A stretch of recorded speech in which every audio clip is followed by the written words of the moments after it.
കഴിഞ്ഞ വീഡിയോയിൽ നമ്മൾ നെക്കിൽ സ്റ്റിഫ് വയ്ക്കുന്നത് വരെയായിരുന്നു പറഞ്ഞു നിർത്തിയത്. അപ്പോൾ നെക്കിൽ സ്റ്റിഫ് വയ്ക്കുമ്പോൾ ഇതുപോലെ കട്ട് ചെയ്തെടുത്തിട്ട് ചെയ്യാനായിട്ടാണ് കഴിഞ്ഞ വീഡിയോയിൽ പറഞ്ഞത്.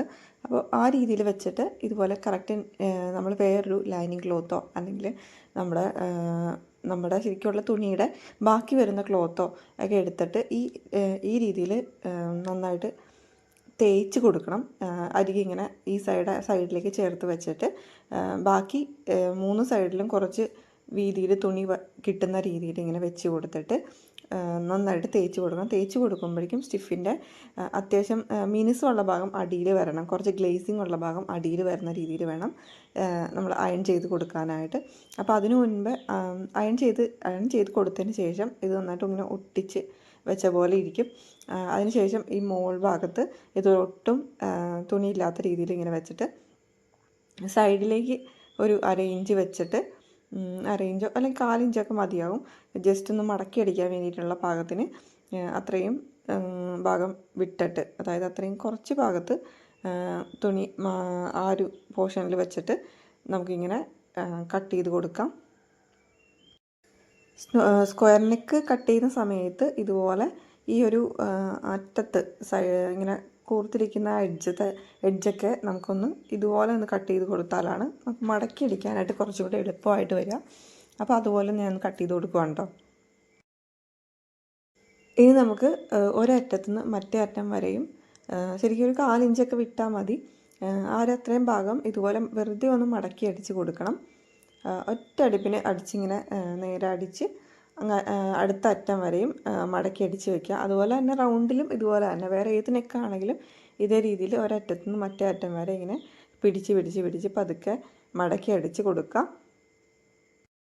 ഈ വീഡിയോ നിങ്ങൾ ആദ്യമായിട്ടാണ് കാണുന്നതെങ്കിൽ ചാനൽ സബ്സ്ക്രൈബ് ചെയ്യുക. തൊട്ടടുത്തൊരു ബെല്ലൈക്കണിൽ ഓൾ എന്നൊരു ഓപ്ഷൻ ഉണ്ട്, അതും കൂടി എനേബിൾ ചെയ്തിട്ടാൽ നമുക്ക് പുതിയ വീഡിയോസ് നിങ്ങൾക്ക് നോട്ടിഫിക്കേഷൻ വഴി തന്നെ കാണാൻ പറ്റും.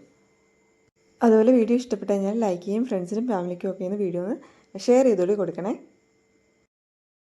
സൈഡ് അടിച്ച് കഴിഞ്ഞിട്ട് നമുക്ക് ഇത് നേരെ നമ്മുടെ നെക്കിൻ്റെ നേരെ സെൻറ്ററായിട്ടുള്ള പോർഷനിൽ വയ്ക്കാം. അത് നെക്കിലേക്ക് ഇതൊന്ന് ആദ്യം ജസ്റ്റ് സ്റ്റിഫൊന്ന് മടക്കി സെൻറ്ററായിട്ട് മടക്കി കൊടുത്തിട്ട് നമ്മൾ നേരെ അതിൻ്റെ എന്താ പറയുക, നമ്മൾ നെക്കിൻ്റെ നേരെ പകുതി വരുന്ന ഭാഗത്ത് നമ്മൾ നെക്ക് മാർക്ക് ചെയ്തിരിക്കുന്ന 2 ഫോൾഡായിട്ട് വെച്ചിട്ട് നമ്മൾ നെക്ക് മാർക്ക് ചെയ്തിട്ടുണ്ടല്ലോ, ആ എഡ്ജ് നടുക്കായിട്ട് വരുന്ന രീതിയിൽ വെച്ചിട്ട് ഇതുപോലെ ഒരു പേൾപ്പിന് എന്തെങ്കിലും വെച്ചിട്ട് ഒന്ന് ഇങ്ങനെ സെക്യൂർ ചെയ്ത് വയ്ക്കുക. അപ്പോൾ നമ്മൾ സ്റ്റിച്ച് ചെയ്യുമ്പോഴേക്കും ഇങ്ങനെ വിട്ട് പോകാണ്ട് കറക്റ്റായിട്ട് ഇരിക്കാൻ വേണ്ടിയിട്ടാണ് അങ്ങനെ എടുത്ത് വയ്ക്കുന്നത്. നേരെ സെൻറ്ററിൽ ഇതുപോലെ വെച്ചിട്ട് മേളിലും താഴത്തൊക്കെ ആയിട്ട് 1-2 പേൾപ്പിന് കുത്തി വെച്ചാൽ മതി. ഇനി നമുക്കിതിൻ്റെ അരികത്ത് കൂടിയാണ് നമ്മൾ സ്റ്റിച്ച് ചെയ്ത് കൊടുക്കുന്നത്. അപ്പോൾ അത് ഞാൻ മാർക്ക് ചെയ്ത് കാണിക്കാം, ഏകദേശം ഏത് സൈഡിൽ കൂടെയാണ് നമ്മൾ സ്റ്റിച്ച് ചെയ്യുന്നതെന്നുള്ളത്. മുകളിൽ നിന്ന് നമ്മൾ ഒരു സൈഡിൽ നിന്ന് തുടങ്ങി അടുത്ത സൈഡ് വരെ അങ്ങനെ തന്നെ ഒരു സൈഡ് ഇപ്പം ഞാൻ ഈ കാണിക്കുന്ന രീതിയിൽ അല്ലെങ്കിൽ ആ മാർക്ക് ചെയ്യുന്ന ആ രീതിയിലാണ് നമ്മൾ അവിടെ അടിച്ചു കൊടുക്കേണ്ടത്. ആ രീതിയിൽ നമ്മളൊന്ന് ഒരു സ്റ്റിച്ച് അടിച്ചു കൊടുക്കുക. അതിനുശേഷം പിന്നെ ആ രീതിയിൽ കറക്റ്റ് തന്നെ ഈ യു ആണെങ്കിലും യു നെക്ക് ആണെങ്കിലും ഇതുപോലെ തന്നെ നമ്മൾ ഈ വരച്ചിരിക്കുന്ന രീതിയിൽ തന്നെ ഒരു പ്രാവശ്യം ഒന്ന് സ്റ്റിച്ച് ചെയ്ത് കൊടുക്കുക. അതിനുശേഷം ഒരു പ്രാവശ്യം കൂടി ഒന്നും കൂടെ സ്റ്റിച്ച് ചെയ്ത് കൊടുക്കുക. അങ്ങനെ 2 പ്രാവശ്യം ഓരോന്നിലും 2 പ്രാവശ്യം വെച്ച് നമ്മൾ ഈ കാണിച്ചിരിക്കുന്ന വരച്ചിരിക്കുന്ന ആ മാർക്കിങ്ങിൽ കൂടെ തന്നെ സ്റ്റിച്ച് ചെയ്ത് കൊടുക്കുക. സ്റ്റിച്ച് ചെയ്യുമ്പോൾ നമ്മൾ ഇപ്പോൾ യൂനെക്കാണെങ്കിൽ പതുക്കെ ചെരിച്ച് അടിച്ച് കൊടുക്കാം. നമ്മളിപ്പോൾ സ്ക്വയർ നെക്ക് പറയുമ്പോൾ ഇതുപോലെ നമ്മൾ ആ എഡ്ജസിൽ കുത്തി നിർത്തിയിട്ട് തിരിച്ച് ഈ രീതിയിൽ തിരിച്ച് വെച്ചിട്ട് വേണം നമ്മൾ സ്റ്റിച്ച് ചെയ്ത് കൊടുക്കാനായിട്ട്. എന്നാലാണ് കറക്റ്റായിട്ട് നമുക്കൊരു ഷേപ്പ് കിട്ടുക. അപ്പോൾ ആദ്യം ഒരു പ്രാവശ്യം ഇതുപോലെ സ്റ്റിച്ച് ചെയ്തതിന് ശേഷം പിന്നെ ഒന്നും കൂടി അതിൻ്റെ മേളിൽ കൂടെ നമ്മൾ സ്റ്റിച്ച് ചെയ്തെടുക്കണം. അങ്ങനെ ടോട്ടൽ 2 തവണ ഇതേ രീതിയിൽ തന്നെ നമ്മൾ ആ മാർക്ക് ചെയ്ത ആ ഒരു പോയിൻ്റിൽ നിന്ന് മറ്റൊരു പോയിൻറ്റിലേക്കുള്ള ആ അറ്റം വരെ അങ്ങനെ 2 തവണ സ്റ്റിച്ച് ചെയ്തെടുക്കണം. ഇങ്ങനെ സ്റ്റിച്ച് ചെയ്തതിന് ശേഷം നമുക്ക് ഇതിൻ്റെ നമ്മൾ സ്റ്റിച്ച് ചെയ്ത ഭാഗത്തുനിന്ന് ഒരു 1/4 ഇഞ്ച് വിട്ടിട്ട് നമുക്ക് കട്ട് ചെയ്തെടുക്കണം ആ ഒരു പോർഷൻ. അപ്പോൾ അത് ഞാൻ കാണിച്ചു തരാം സ്റ്റിച്ച് ചെയ്തതിന് ശേഷം അതെങ്ങനെയാണ് കട്ട് ചെയ്തെടുക്കുക എന്നുള്ളത്. ഇത് ഈ രീതിയിൽ നമ്മളിപ്പോൾ ഏത് നെക്കാണെങ്കിലും ഈ രീതിയിൽ തന്നെയാണ് നമ്മൾ സ്റ്റിഫ് വെച്ചിട്ട് ചെയ്യുന്നത് കേട്ടോ. അപ്പോൾ ഈ കാണിച്ചപ്പോൾ ഞാനിപ്പോൾ ഈ വരച്ചിട്ടേക്കണ രണ്ടാമതിപ്പോൾ വരച്ചൊരു ഭാഗം ഉണ്ടല്ലോ, ആ ഒരു സൈഡിൽ കൂടെയാണ് ഞാൻ കട്ട് ചെയ്തെടുക്കുന്നത്. ഒരു 1/4 ഇഞ്ച് വിട്ടിട്ടാണ് കട്ട് ചെയ്തെടുക്കുന്നത്. നമ്മുടെ ഷേപ്പിനോട് ചേർന്ന് തന്നെ 1/4 ഇഞ്ച് വിട്ടിട്ട് ഇതുപോലെ കട്ട് ചെയ്തെടുക്കുക. കട്ട് ചെയ്തെടുത്തതിന് ശേഷം നമ്മൾ ആ കട്ട് ചെയ്ത് എക്സ്ട്രാ കട്ട് ചെയ്ത് വെച്ചിരിക്കുന്ന ആ ഭാഗം കുറേശ്ശെ വെട്ടി കൊടുക്കുക. സൈഡ് ബൈ സൈഡായിട്ട് അവിടെ ഇവിടെ ആയിട്ട് ചെറുതായിട്ടൊന്ന് വെട്ടി കൊടുക്കുമ്പോൾ നമ്മൾ ആദ്യം ചെയ്ത സ്റ്റിച്ച് വിട്ട് അപ്പുറത്തേക്ക് പോകാൻ പാടില്ല. അതിന് മുൻപായിട്ട് വേണം അവിടെ ഇവിടെയും കട്ട് ചെയ്ത് കൊടുക്കാനായിട്ട്. നമ്മൾ 1/4 ഇഞ്ച് വിട്ടിരിക്കുന്ന ആ ഭാഗം ചെറുതായിട്ട് കട്ട് ചെയ്ത് കൊടുക്കുക. കട്ട് ചെയ്തിട്ട് ഇനി അത് പതുക്കെ മടക്കി വെച്ച് ഉള്ളിലേക്ക് മടക്കി കൊടുക്കുക. അതായത് ചീത്ത വശത്തേക്ക് മടക്കി കൊടുക്കുമ്പോൾ നമുക്ക് ഇതുപോലെ നല്ല വശത്ത് മാത്രമായിട്ട് ഇങ്ങനെ കിട്ടും. അപ്പോൾ ഇങ്ങനെയാണ് കറക്റ്റായിട്ട് സ്റ്റിഫ് വെച്ചിട്ട് നമ്മൾ ചെയ്യുന്നത്. യൂനെക്കിലാണെങ്കിലും ഇതുപോലെ തന്നെ നമ്മൾ ഈ പറഞ്ഞ രീതിയിൽ തന്നെ 1/4 ഇഞ്ച് വിട്ടിട്ട് ബാക്കിയുള്ള ഭാഗത്ത് വരച്ച് 1/4 ഇഞ്ച് വിട്ട് ഫുൾ വരച്ചിട്ട് ഇതുപോലെ കട്ട് ചെയ്ത് കൊടുക്കുകയാണ് നമ്മൾ. കട്ട് ചെയ്തിട്ട് അതിന് ഞാൻ പറഞ്ഞ ആ രീതിയിൽ തന്നെ നമ്മൾ ആ 1/4 ഇഞ്ച് വിട്ട ഭാഗമാണ് ചെറുതായിട്ട് അവിടെ ഇവിടെയും കട്ട് ചെയ്തെടുക്കണം. ആ സ്റ്റിച്ച് വിടാണ്ട്, നമ്മൾ ഓൾറെഡി അടിച്ച സ്റ്റിച്ച് വിടാണ്ട് വേണം കട്ട് ചെയ്ത് വരാനായിട്ട്. ആ കട്ട് ചെയ്തതിന് ശേഷം നമ്മളത് പതുക്കെ ഉള്ളിലേക്ക് മടക്കി കൊടുക്കുക. സ്റ്റിഫ് ഫുള്ളായിട്ട് ഉള്ളിലേക്ക് മടക്കി കൊടുക്കുക. അപ്പോൾ നമുക്ക് കറക്റ്റായിട്ട് അതിനൊരു ഷേപ്പായിട്ട് കിട്ടും. നെക്കിൻ്റെ ആ ഒരു സൈഡെല്ലാം കംപ്ലീറ്റ് ചെയ്തതിന് ശേഷം നമുക്ക് പിന്നെ ചെയ്യേണ്ടത് ഷോൾഡർ കൂട്ടിയടിക്കുക എന്നുള്ളതാണ്.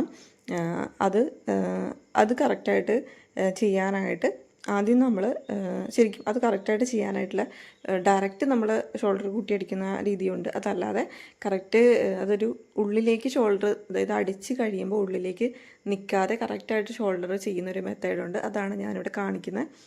ഇതുപോലെ തുണിയുടെ 2 വശവും ഷോൾഡറിൻ്റെ നല്ല വശങ്ങൾ ചേർത്ത് വെച്ചിട്ട് നമ്മുടെ സ്റ്റിഫ് വെച്ചിരിക്കുന്നത് കണ്ടില്ലേ, ആ സ്റ്റിഫ് വെച്ചിരിക്കുന്നത് ഒരു സ്റ്റിഫ് മറ്റൊരു സ്റ്റിഫിൻ്റെ പുറമേക്ക് ചേർത്ത് വെക്കണം. ഞാനത് വീഡിയോയിൽ കാണിച്ചു തരാം. ആ രീതിയിൽ ചേർത്ത് വെച്ചിട്ട് ഒരു സ്റ്റിഫ് മറ്റൊരു സ്റ്റിഫിൻ്റെ മേത്തേക്ക് ചേർത്ത് വയ്ക്കുക. അതായത് അപ്പുറത്തെ സൈഡിൽ നിന്ന് ഒരു സ്റ്റിഫ് എടുത്തിട്ട് ഇപ്പുറത്തെ സൈഡിലെ ഒരു സ്റ്റിഫിൻ്റെ മേലിലേക്ക് ചേർത്ത് വയ്ക്കുക. എന്നിട്ട് 2 സ്റ്റിഫും കൂടെ നമ്മൾ ഈ കാണിച്ചേക്കുന്ന പോലെ ഒരുമിച്ച് സ്റ്റിഫിനോട് ചേർത്തിട്ട് ഒരു സൈഡിൽ നിന്ന് നമ്മുടെ ഷോൾഡറിൻ്റെ മറ്റേ സൈഡ് വരെ സ്ട്രെയിറ്റ് ആയിട്ട് അടിച്ചു കൊടുക്കുക. അപ്പോൾ ഈ രീതിയിൽ ചെയ്യുവാണെങ്കിൽ നമ്മൾ സ്റ്റിച്ച് ചെയ്തതിന് ശേഷം അത് 2 പ്രാവശ്യം അങ്ങോട്ടും ഇങ്ങോട്ടും സ്റ്റിച്ച് ചെയ്യുക. ഈ രീതിയിൽ ചെയ്ത് കഴിയുമ്പോഴേക്കും നമുക്ക് ഉള്ളിലേക്ക് അടിച്ചതിന് ശേഷം നമ്മൾ നോക്കുമ്പോൾ ഉള്ളിലേക്ക് ഇങ്ങനെ കുത്തുന്ന പോലെ ഇരിക്കില്ല. ആ ഒരു സ്റ്റിച്ച് ചെയ്തതിൻ്റെ ബാക്കി വശം ഉള്ളിലേക്ക് വരില്ല. അത് നല്ല വൃത്തിയായിട്ട് നിൽക്കുന്ന കാണാം. നമ്മൾ സാധാരണ വെറുതെ ഷോൾഡർ അടിക്കുന്നേക്കാളും ഇത് ഇങ്ങനെ അടിക്കുമ്പോൾ കുറച്ചും കൂടെ ഭംഗിയായിട്ട് നീറ്റായിട്ട് ഇരിക്കുന്നതാണ്.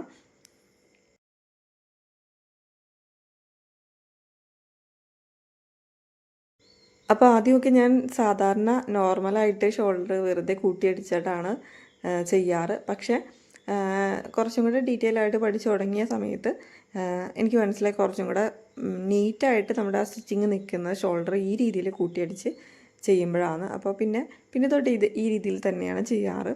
അപ്പോൾ ഇങ്ങനെ എന്തായാലും ചെയ്തു നോക്കാം കേട്ടോ, കുറച്ചും കൂടെ നല്ല വൃത്തിയായിട്ടിരിക്കും.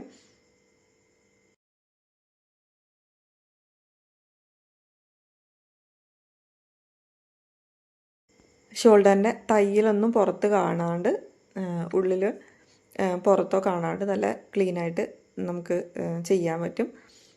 അപ്പോൾ നല്ല കുറച്ചും കൂടെ കറക്റ്റായിട്ട് ആ ഒരു സ്റ്റിച്ച് വീണിട്ട് ഇരിക്കും. മറ്റേത് എന്ന് പറഞ്ഞാൽ പുറത്തേക്ക് സ്റ്റിച്ചുകളിങ്ങനെ വരുമല്ലോ, നമ്മൾ ഉള്ളിൽ തയ്ക്കുന്നതിൻ്റെ ബാക്കി ഭാഗം ഇപ്പം കോട്ടൺ മെറ്റീരിയലിലാണെങ്കിൽ കുഴപ്പമില്ല. വേറെ ചില മെറ്റീരിയലൊക്കെ ആണെങ്കിൽ കുട്ടികൾക്കൊക്കെ ഇങ്ങനെ കുത്തുന്ന പോലെയൊക്കെ തോന്നും. അതിങ്ങനെ ആ ഷോൾഡറിൻ്റെ ബാക്കി ഭാഗം ഇങ്ങനെ പുറത്തിരിക്കണതാണ്. അപ്പോൾ ഈ രീതിയിൽ ഇപ്പോൾ പട്ടുപാവാടയിലോ ഒക്കെ ആണെങ്കിലും ഈ രീതിയിൽ ചെയ്യുകയാണെന്നുണ്ടെങ്കിൽ ആ ഒരു തയ്യൽ തുമ്പ് ഉള്ളിൽ പോകുന്ന രീതിയിൽ നമുക്ക് ചെയ്യാൻ പറ്റും.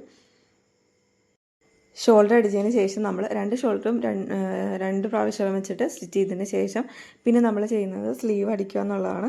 കൈയുടെ ആ ഭാഗത്ത് നമ്മൾ ഫുൾ സ്ലീവ് ഒന്നും കൊടുക്കുന്നില്ല. ഇപ്പോൾ സ്ലീവ്ലെസ് ആയിട്ടാണ് സ്റ്റിച്ച് ചെയ്യുന്നത്. അതുകൊണ്ട് തന്നെ ഒരു സൈഡിൽ നിന്ന് മറ്റേ സൈഡിലേക്ക് നമ്മുടെ ഓരോ കൈയിലും ഒരു സൈഡിൽ നിന്ന് മറ്റേ സൈഡിലേക്ക് 2 പ്രാവശ്യം വെച്ച് മടക്കി അടിക്കുകയാണ് ചെയ്യുന്നത് സ്ലീവ്ലെസ്സിന്. ഇങ്ങനെയും ചെയ്യാം. സ്ലീവ്ലെസ് കുറച്ച് ഈസി ആയിട്ട് ചെയ്യുന്നവർക്ക് ഇതുപോലെ 2 പ്രാവശ്യമായിട്ട് മടക്കി അടിക്കാം. അതല്ലാന്നുണ്ടെങ്കിൽ പൈപ്പിംഗ് വയ്ക്കുകയോ അല്ലെങ്കിൽ വേറെ എന്തെങ്കിലും ചെറിയ തുണി വെച്ചിട്ട് എന്തെങ്കിലും ഒരു സംഭവം ചെയ്യുകയൊക്കെ ചെയ്യാം. ചെറിയ എന്താ പറയുക, ചെറിയ പ്ലീറ്റഡ് ആയിട്ട് ചെയ്യാം. അങ്ങനെ പല രീതിയിൽ ചെയ്യാം. നമുക്കിപ്പോൾ സിമ്പിളായിട്ട് ചെയ്യുന്നത് ജസ്റ്റ് ഒന്ന് 2 പ്രാവശ്യമായിട്ട് മടക്കി അടിച്ചാൽ സ്ലീവ്ലെസ് ആയിട്ട് നമുക്ക് സ്റ്റിച്ച് ചെയ്യാൻ പറ്റും. ഇനി നമ്മൾ ചെസ്റ്റ് റൗണ്ടിൽ നിന്ന് മാർക്ക് ചെയ്ത ഭാഗത്തുനിന്ന് നേരെ താഴത്തേക്ക് നമ്മൾ അളവെടുത്ത് ആ രീതിയിൽ വരച്ച് വെച്ചിരിക്കുന്ന ഭാഗത്തേക്ക് ഷേപ്പിനെ നമ്മൾ ഇനി ബാക്കിയുള്ള ഭാഗങ്ങൾ അടിച്ചു കൊടുക്കണം. അത് കറക്റ്റ് ചെസ്റ്റ് റൗണ്ടിൽ നിന്ന് ആം ഹോളിൻ്റെ അവിടെ നിന്ന് ചെസ്റ്റ് റൗണ്ടിലേക്ക് മാർക്ക് ചെയ്ത ഭാഗത്തേക്ക് നേരെ താഴത്തേക്ക് സ്ലിറ്റ് വരെ നേരെ ഇതുപോലെ അടിച്ചു കൊടുക്കണം. ആ ഒരു ഷേപ്പിൽ വരച്ചിരിക്കുന്ന ആ രീതിയിൽ തന്നെ സ്ലിറ്റ് വരെ അടിച്ചു നിർത്തണം. 2 സൈഡും ഇതുപോലെ തന്നെ സ്ലിറ്റ് വരെ അടിച്ച് നിർത്തുക. ഈ ഒരു ഭാഗത്ത് നമുക്ക് എക്സ്ട്രാ നമ്മൾ ഒരു 2 ഇഞ്ച് 1.5 ഇഞ്ചൊക്കെ സീം അലവൻസ് വിട്ടിട്ടുണ്ട്, തയ്യൽത്തുമ്പോൾ ആയിട്ട് വെച്ചിട്ടുണ്ട്. അപ്പോൾ ആ ഒരു സ്ഥലത്ത് നമുക്കിപ്പോൾ തുണി ഒന്ന് ചുരുങ്ങിപ്പോയാലോ അല്ലെങ്കിൽ നിങ്ങൾക്ക് വണ്ണം കൂടുന്ന ആ ഒരു ടൈമിലോ ഒക്കെ ഒന്ന് അഴിച്ചെടുക്കാൻ പാകത്തിന് 2-3 ഇതുപോലെ തന്നെ 2-3 സ്റ്റിച്ച് ഇട്ടിട്ട് ഈ സെയിം സ്ലിറ്റ് വരുന്ന സ്ഥലത്ത് കുത്തി നിർത്തി ഒന്ന് ചെറുതായിട്ടൊന്ന് ബാക്കോട്ട് സ്റ്റിച്ച് ചെയ്ത് കൊടുക്കുക. അപ്പോൾ അവിടെ ഒരു കെട്ട് വീഴും. ആ രീതിയിൽ അടിച്ചു കൊടുക്കാം. അങ്ങനെ സ്ലിറ്റ് എവിടെയാണോ നമ്മൾ വെക്കുന്നത് അവിടെ വരെ അടിച്ചു കൊണ്ടുവന്ന് അവിടെ നിർത്തുക. അതിനുശേഷം നമ്മൾ സ്ലിറ്റിൻ്റെ ആ ഭാഗം സ്റ്റിച്ച് ചെയ്യുകയാണ് ചെയ്യുന്നത്. സ്ലിറ്റ് സ്റ്റിച്ച് ചെയ്യുമ്പോൾ ഈ രീതിയിലാണ് സ്റ്റിച്ച് ചെയ്യുന്നത്. അതിനുള്ള പോർഷൻ ചെറുതായിട്ട് നമുക്ക് ഒരുപാടൊന്നും വേണ്ട, ഒരു അര ഇഞ്ച് വേണ്ടി വരില്ല, ഒരു 1/4 ഇഞ്ചൊക്കെ മതി. അപ്പോൾ കുറച്ച് ഭാഗം വേണമെങ്കിൽ കട്ട് ചെയ്ത് കളയാം. അതിനുശേഷം ഒരു 1/4 ഇഞ്ച് മതി, 1/4 ഇഞ്ച് വെച്ചിട്ട്. അപ്പോൾ ബാക്കിയുള്ള ഭാഗം ഞാൻ കട്ട് ചെയ്ത് മാറ്റുവാണ്. ഇനി സ്ലിറ്റ് വെച്ചിരിക്കുന്ന ഈ ഭാഗം കറക്റ്റ് ഈ രീതിയിൽ തന്നെ വെച്ചിട്ട് 2 സൈഡിലും ഈ രീതിയിൽ ഇങ്ങനെ വയ്ക്കുക. ചുമ്മാ തുണി ഇങ്ങനെ വെച്ചിട്ട് ഒരു സൈഡിൽ നിന്ന് നമ്മൾ ഒരറ്റത്തു നിന്ന് മടക്കി തുടങ്ങാം. ഒരറ്റത്ത് നമ്മൾ എൻഡിൽ, അതായത് നമ്മുടെ സ്ലിറ്റ് എൻഡ് ചെയ്യുന്ന താഴെ ഭാഗത്ത് തൊട്ടിങ്ങനെ മടക്കിയിട്ട് 2 പ്രാവശ്യം മടക്കുക. ആദ്യം ഒരു പ്രാവശ്യം മടക്കുക, പിന്നെ ഒരു പ്രാവശ്യം മടക്കുക. അങ്ങനെ 2 പ്രാവശ്യം മടക്കിയിട്ട് നമ്മൾ നമ്മുടെ കുർത്തി തുടങ്ങുന്ന ഏറ്റവും താഴത്തെ ഭാഗം, കുർത്തിയുടെ ഏറ്റവും താഴത്തെ ഭാഗത്തു നിന്ന് തൊട്ട് നമ്മൾ സ്റ്റിച്ച് ചെയ്യുക. എൻഡിൽ നിന്ന് തൊട്ട് സ്റ്റിച്ച് ചെയ്ത് തുടങ്ങുക. എൻഡിൽ നിന്ന് തൊട്ട് സ്റ്റിച്ച് ചെയ്ത് തുടങ്ങിയിട്ട് ജസ്റ്റ് ആ ഒരു നേരെ താഴത്തേക്ക് സ്റ്റിച്ച് ചെയ്ത് വന്നിട്ട് നമ്മൾ ആ ഒരു വി പോലെ കാണുന്ന ഭാഗമില്ലേ അവിടെ കൊണ്ട് കുത്തി നിർത്തുക. ആ ഒരു പോർഷനിൽ കൊണ്ട് കുത്തി നിർത്തിയിട്ട് നേരെ ഓപ്പോസിറ്റ് വരുന്ന രീതിയിലേക്ക് തിരിച്ച് വെച്ചിട്ട് വേണം കുറച്ചടിക്കാൻ. കുറച്ചടിച്ച് അവിടെ ഒരു വി പോലെ വന്നതിന് ശേഷം, അല്ല അവിടെ ഒരു സ്ക്വയർ, വി അല്ല കേട്ടോ, സോറി, അവിടെ ഒരു സ്ക്വയർ പോലെ വന്നതിന് ശേഷം തിരിച്ച് ഇപ്പുറത്തെ സൈഡും ഇതുപോലെ തന്നെ മടക്കിയിട്ട് നേരെ താഴത്തേക്ക് സ്റ്റിച്ച് ചെയ്യുക. അപ്പോൾ അവിടെ ഒരു കറക്റ്റ് ആ ഒരു സ്ക്വയറിൻ്റെ പോർഷൻ പോലെ വരുമ്പോൾ ആണ് നമുക്ക് അവിടുത്തെ സ്റ്റിച്ചിങ് കറക്റ്റ് ആവുക. ചില സമയത്ത് അത് തിരിച്ച് എങ്കോണിച്ചൊക്കെ ഒരു കയറി ഇറങ്ങിയൊക്കെ ഇരിക്കുന്ന രീതിയിലൊക്കെ വരാറുണ്ട്. അപ്പോൾ അവിടെ കറക്റ്റായിട്ട് പിടിച്ച് സ്റ്റിച്ച് ചെയ്യാൻ നോക്കുക. അവിടെ നേരെ താഴത്തേക്ക് സ്റ്റിച്ച് ചെയ്തിട്ട് പിന്നെ നേരെ താഴത്തേക്ക് അവിടെ ഒരു ഇത് കൊടുത്തിട്ട് നിർത്തിയിട്ട് തിരിച്ച് താഴത്തേക്ക് സ്റ്റിച്ച് ചെയ്ത് വരിക. താഴത്തേക്ക് സ്റ്റിച്ച് ചെയ്യുമ്പോൾ ഇതുപോലെ തന്നെ മടക്കി 2 മടക്ക് പിടിച്ചിട്ട് സ്റ്റിച്ച് ചെയ്യുക. നമുക്ക് കോട്ടനൊക്കെ ആകുമ്പോൾ കുറച്ചും കൂടി ഈസി ആയിരിക്കും. അപ്പോൾ ആദ്യം തയ്ക്കുന്ന ഒരു കോട്ടണിലൊക്കെ തയ്ച്ച് തുടങ്ങുകയാണെങ്കിൽ കുറച്ചും കൂടി ഈസി ആയിട്ട് സ്ലിറ്റൊക്കെ തയ്ക്കാൻ പറ്റും. ബാക്കി കുറച്ചിങ്ങനെ തളർന്ന് കിടക്കുന്ന തുണിയിലൊക്കെയാണെങ്കിൽ കുറച്ച് പാടായിരിക്കും നമുക്ക് സ്റ്റിച്ച് ചെയ്ത് ഈ ഒരു സ്ലിറ്റൊക്കെ സ്റ്റിച്ച് ചെയ്ത് വരാനായിട്ട്. ഇനി വേണമെങ്കിൽ നമുക്ക് ഇതിൻ്റെ അപ്പുറത്തെ സൈഡും, അതായത് നമ്മൾ പുറത്തുള്ള സൈഡാണ് ഇതുപോലെ സ്റ്റിച്ച് ചെയ്ത് കൊടുത്തത്. ഇനി ഉള്ളിലുള്ള ആ സൈഡും മടക്കിയതിൻ്റെ ഉള്ളിലുള്ള സൈഡും നമുക്ക് വേണമെങ്കിൽ ഇതുപോലെ തന്നെ സ്റ്റിച്ച് ചെയ്ത് കൊടുക്കാം. പക്ഷേ ഇപ്പോൾ അധികം ആരും അങ്ങനെ സ്റ്റിച്ച് ചെയ്ത് കാണാറില്ല. അങ്ങനെ സ്റ്റിച്ച് ചെയ്യുന്നവരുണ്ട്, ഇല്ല പൊതുവെ അങ്ങനെ ഒരു സൈഡ് മാത്രമേ ഇപ്പോൾ സ്റ്റിച്ച് ചെയ്തൊക്കെ ഞാൻ കാണാറുള്ളൂ.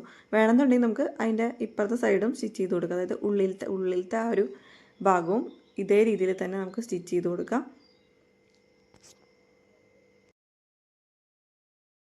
നമ്മൾ റെഡിമെയ്ഡ് ടോപ്സിലൊക്കെ ഉള്ളിലത്തെ ആ ഭാഗത്ത് ഇപ്പോൾ സ്റ്റിച്ച് ചെയ്ത് ചിലതിലൊന്നും കാണാറില്ല. അപ്പോൾ അതുകൊണ്ടാണ് ഞാൻ പറഞ്ഞത് വേണമെന്നുണ്ടെങ്കിൽ ഉള്ളിൽ സ്റ്റിച്ച് ചെയ്ത് കൊടുക്കാം. ഇനി നമുക്ക് ഇനി ഏറ്റവും താഴത്തെ ഭാഗത്ത് ഇപ്പോൾ നമ്മൾ സ്റ്റിച്ച് ചെയ്ത് അല്ലെങ്കിൽ നമ്മുടെ സ്ലിറ്റ് വന്നതിൻ്റെ ഏറ്റവും താഴത്തെ ഭാഗത്ത് ഇനി ആ ഒരു വിരിവ് വെച്ചിട്ട് നമുക്കൊരു 2 അടിപ്പ് ഏറ്റവും താഴത്ത് അടിച്ചു കൊടുക്കാം. സ്ലിറ്റിൻ്റെ ഏറ്റവും താഴത്ത് അവിടെ നേരെ ഒരു സ്ലിറ്റിൻ്റെ ഒരു സൈഡിൽ നിന്ന് മറ്റേ സ്ലിറ്റിൻ്റെ സൈഡ് വരെ വെറുതെ ഒന്ന് 2 പ്രാവശ്യം മടക്കി അടിച്ചു കൊടുക്കാം. നമ്മൾ കൈയൊക്കെ മടക്കി അടിച്ചതുപോലെ നേരെ താഴത്ത് മടക്കി അടിച്ചു കൊടുക്കാം. അത് നിങ്ങൾക്ക് ലെങ്ത്ത് അനുസരിച്ചിട്ട് എന്തോരം ലെങ്ത്ത് വേണം, മേളിൽ നിന്ന് ലെങ്ത്ത് നോക്കി, ലെങ്ത്ത് കൂടുതലാണെങ്കിൽ ലെങ്ത്ത് ഷോർട്ട് ടോപ്പിനുള്ള ലെങ്ത്ത് അനുസരിച്ച് കട്ട് ചെയ്തിട്ട് വേണമെങ്കിൽ അങ്ങനെ ചെയ്യാം. ഇപ്പോൾ എനിക്കിപ്പോൾ ഈ ഒരു ലെങ്ത്ത് കറക്റ്റാണ്. അപ്പോൾ അതിനനുസരിച്ചിട്ട് ഞാൻ മടക്കി അടിച്ച് കൊടുക്കും 2 പ്രാവശ്യം. അപ്പോൾ അതും കൂടെ കഴിയുമ്പോൾ നമ്മുടെ ഒരു കുർത്തി ഫുള്ളായിട്ട് സ്റ്റിച്ച് ചെയ്ത് കഴിഞ്ഞു. അപ്പോൾ ഇത്രേ ഉള്ളൂ ഷോർട്ട് കുർത്തിയുടെ സ്റ്റിച്ചിങ്. അപ്പോൾ വീഡിയോ ഇഷ്ടപ്പെട്ട് കഴിഞ്ഞാൽ ഫ്രണ്ട്സിനും ഫാമിലിക്കും ഒക്കെ ഈ വീഡിയോ ഒന്ന് ഷെയർ ചെയ്ത് കൊടുക്കണേ.